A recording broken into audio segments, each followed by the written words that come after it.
Hey guys, just want to give a quick update on Max and Rho.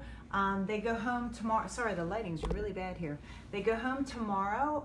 So Tracy, this is for you because you missed the go home. Congrats on your new job.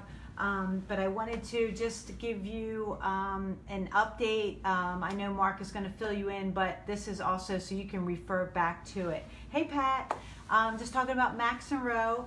First, I want to cover Max and his separation anxiety. And is it really separation anxiety, or is it fear of missing out, or is it just bratty, naughty behavior? I believe it is the latter. I think he's a very smart dog. He knows how to get his way, and I believe that he's always gotten his way when it comes to whining and carrying on in the crate. And once a dog escapes a crate, look out, they're always going to try. So you want to make sure that you don't fall for that behavior. Don't let him carry on with that behavior. You need to correct it, and correct it early. So when you kennel him up, and it should be also when you're at home, you need to take some time and kennel him up. He should not be free roaming or out all the time, even if Rho is. Rho has earned her place in the home. And she's doing fantastic, by the way. You and Mark are doing awesome with her training. She is on point. And by the way, Max's obedience is pretty darn good too. So the whining and the carrying on in the crate are just his way of getting out. And he's done this so often, and he's so used to getting his way with the other foster homes and at the rescue and things like that. So you guys have to really be firm about it. And you have to really make sure that you follow through on corrections and holding him accountable for that behavior early and often with the e-collar communication. A bonk really works with him. You can bonk the crate, you can bonk him, you can take him out of the crate and give him a good bonk, put him back in the crate. Hey Bob, how's it going? Or you can, just whatever you're going to do, you make sure that you are consistent with it and do not let him out of that crate. Mark, by the way, when you left, he was sound asleep in the crate, and I'm sure you can't see this. This is the baby cam. He's still sound asleep in the crate because that was mentally exhausting for he and Rho to be doing all that work together. So just keep that in mind. That's probably the most important thing that I want to,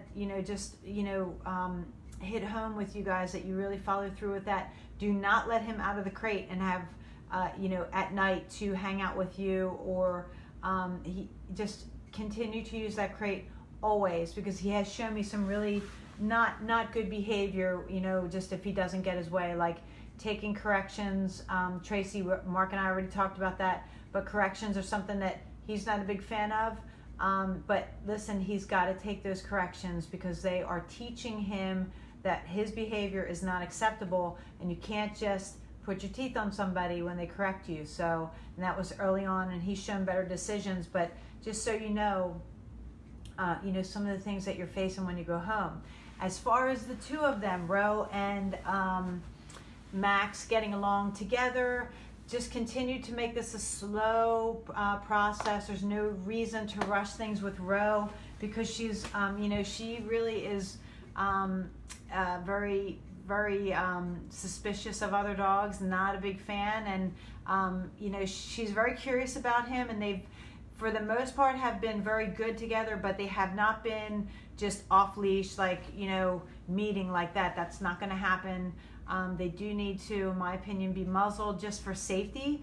Hopefully nothing would ever happen. But I have seen a little bit of body language from both of them that tells me that this should continue to be a slow rollout. And I'm happy to help you guys going forward. I'll come over and we can do that. And you and I will have a lesson probably in a week or so. But tomorrow, Mark and I will work more on the, just getting them to be nose to nose. We want the leashes to be loose.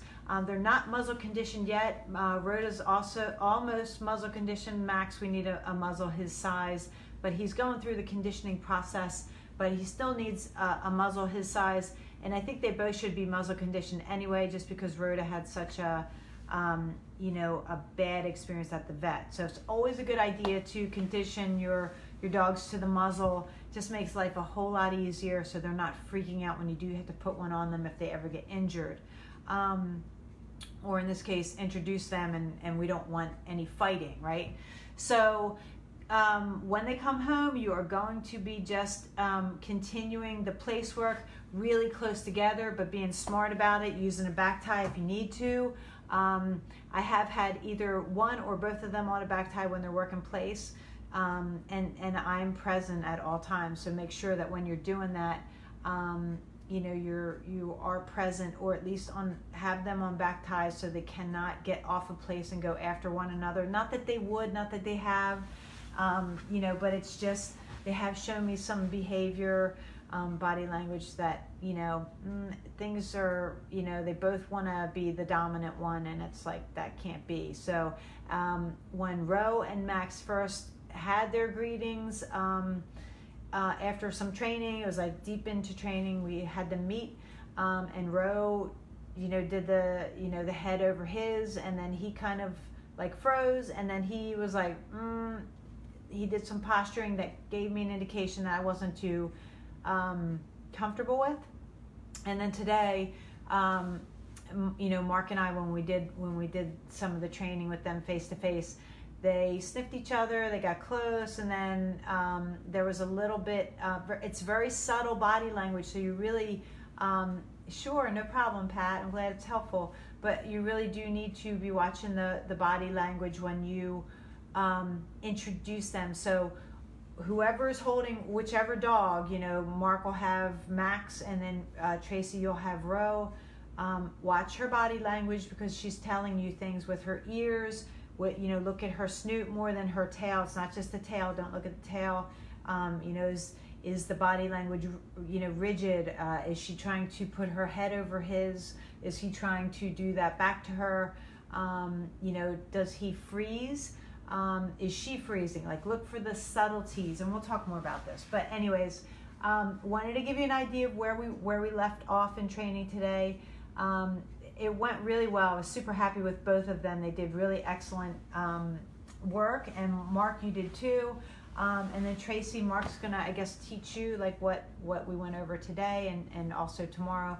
And then we will get together sometime in the next 2 weeks, just to make sure that you're comfortable with everything going forward. And I think that's all I've got for you. So thanks for tuning in, Pat and Bob. And you guys have a great day. I'll see you soon.